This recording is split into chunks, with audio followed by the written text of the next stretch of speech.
There's a small car show happening down in town tomorrow, so it's a perfect excuse for the first shakedown cruise. Hey,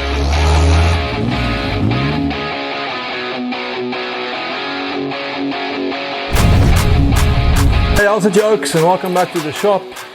If you don't know me, let me introduce myself and this truck.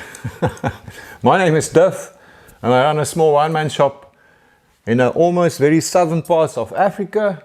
And this year is a budget rat truck that I've been building over the last few months. I want to call it a Chevy, but it's not really a Chevy. Actually, it consists of the parts of 5 different cars and trucks.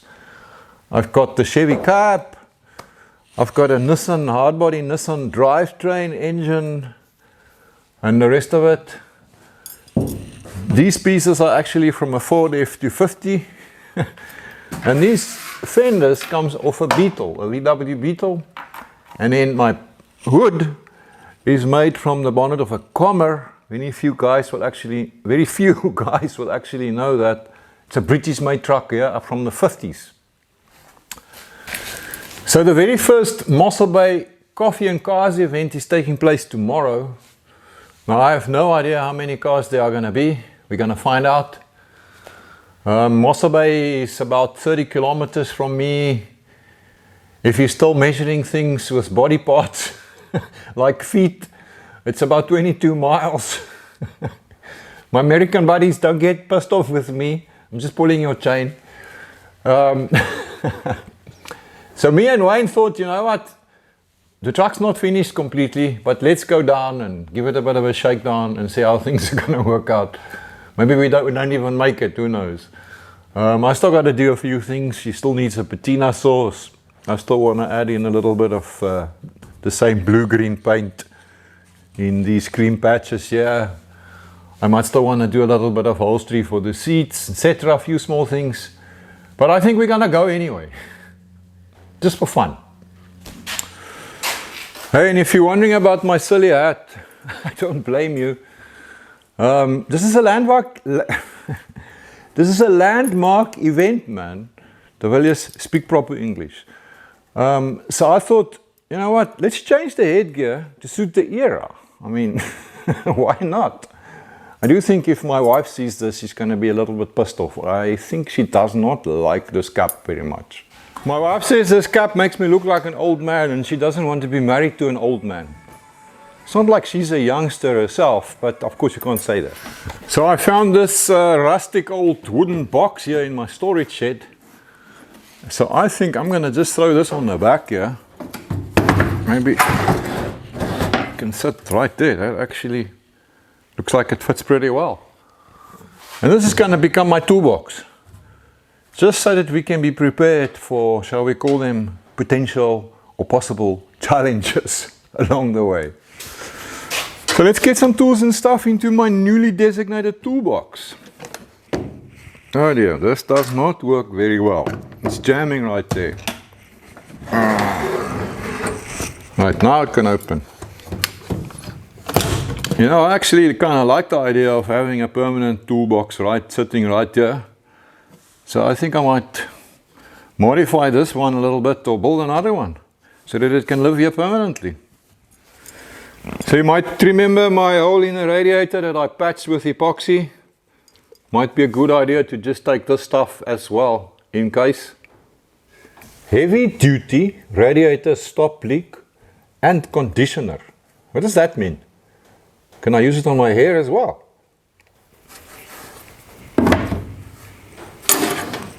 And some coolant,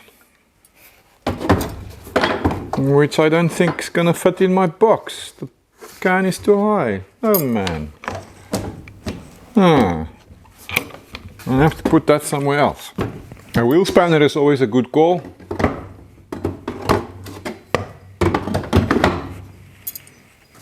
And let's not forget my specialized Allen key if I need to remove those mixing bowl hubcaps.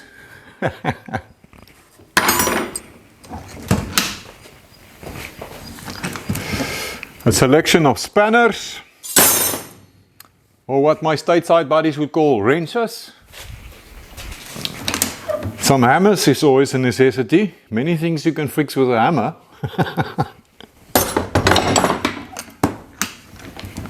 A few screwdrivers, some pliers. Well, and talking of pliers, need to take a bit of wire as well. Many things you can sort out with a piece of wire. Only on old school cars though, eh? A spare plug, just because the plugs you buy these days are all crap. Disaster, I'm fresh out of duct tape. So I'm gonna have to settle for some packing tape and insulation tape and masking tape. Nearly forgot the spanner for that spark plug, should it be required.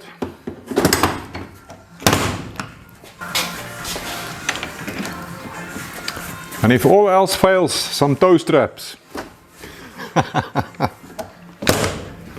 Let's also put in this mini socket set, just because it's so sweet.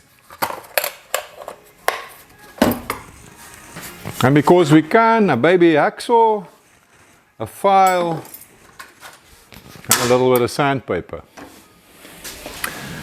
Do you guys know that story about the old man who fixed that big ship with a baby hammer like this? Many clever engineers couldn't get the ship engine to go. So finally, in desperation, someone told them about an old grey man who could fix anything. So he arrived on the ship, he looked all over the engine. Eventually he pulled out a tiny little hammer like this out of his pocket, and he tapped it in the right place, and it was working again. People could not believe it. He sent them a bill for $10,000. And they said, that's crazy, how can you do that? How can it be $10,000? So his response was, well, it was $2 for the tap. The rest was for knowing where to tap. So let's take our little baby hammer with as well. I reckon it would be fair to say that we are prepared for most eventualities. Oh, I just chucked on this piece of old rope here, just for the looks and the general vibe. I think it kind of fits the image here. So if memory serves, it was someone called Tobin who suggested I just wrap some petrol pipe around the tank here so that it looks like you can just pick it up and walk off with it. So Tobin, I hope I've got your name right, brother. Thanks very much for that suggestion. Great idea. And I think it was Abdal who suggested that I weld my dipstick to the filler cap. So now I can't lose it. And I can easily dip my tank. Awesome idea. Thanks very much, Abdal. Love it. Well, while I've got this going and I'm looking at that fuel level, it's probably not a bad idea to top it up a little bit. So how many of you oaks have had a mouthful of petrol or gas when you're siphoning fuel? So let me teach you about blowing versus sucking. No, this is not a lesson about the birds and the bees. I'm going to prove it to you. Let me show you. So the pipe goes in here, of course. Sticking that into my fuel tank. And I'm just going to give it a nice little blow here. And there she runs. And I've got no gas or fuel or petrol in my mouth. Remember that trick.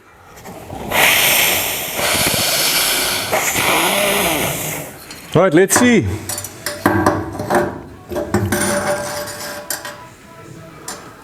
It's about halfway. I think that'll do. Halfway is about 30 liters. Should I ask more? I think we'll make it.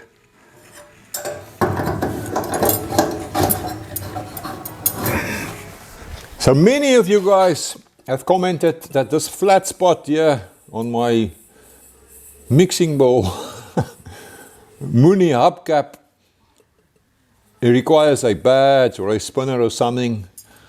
I agree 100%. It's just absolutely begging for something.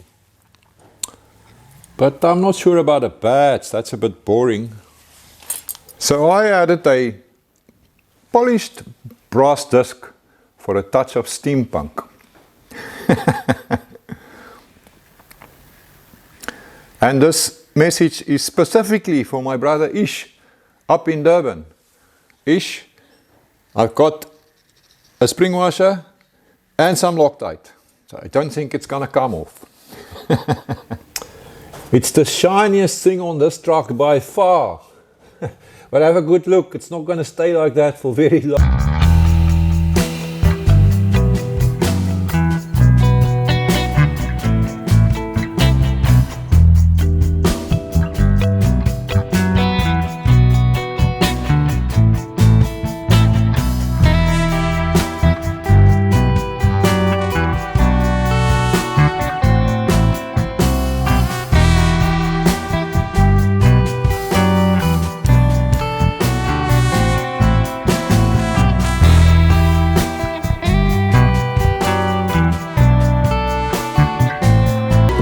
Maybe we must also take this dusty machine down there. I can ask Owain to drive it. Maybe someone needs rescue and then we can help him. Maybe I need rescue and then he can help me. Oil level. Check. Where's that hole? Brake fluid on the max line, if you look carefully. Clutch. Actually above the max level. Power steering, oil level is on the top mark, looking good. Coolant levels, I'm just looking here at the overflow bottle. Nice old tequila bottle. Sits about there somewhere. Fuel level, look carefully, it sits about there, it's more than halfway full. That's okay. This is actually an old compressor tank that has now been turned into a fuel tank. The filler cap here on this fuel tank, can you recognize it? This is actually an old spray gun. That's the bottom part of the spray gun. The bottom of the spray gun has been cut off and fitted on here. This is the top part of the spray gun. Come on. There we go. This is where the nozzles and the stuff used to sit. That's been cut off and blocked. Belt here, that feels okay. This is the one that runs the alternator and the water pump. Another belt down here, pretty hard to see. This is the one that runs the steering pump, power steering pump. It's a little bit slack. I think it can do with some tightening. Nothing falling out the bottom here, so that's always a good sign. Battery is not too bad, that's okay. So she'll crank over alright, but this thing starts very easy. The washer bottle needs topping up, but this washer bottle is not for washing windows. So this special switch here is labeled AA. AA stands for asshole attack. Asshole attack activated. Nice steady jet of water coming out the grill there, landing.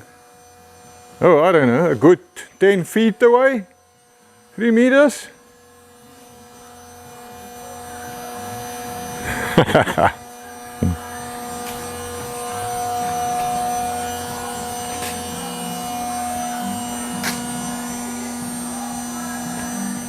Well, if that's not a long distance squirt, then I don't know what it is. And you know what's interesting? One of our fellow buddies here, Stash Wax Roller. Here's Randy. He's got something similar on his rat truck. Great minds think alike, brother. Well, all the fluid levels I've checked. I also checked the tire pressures. So I think she's ready to roll in the morning.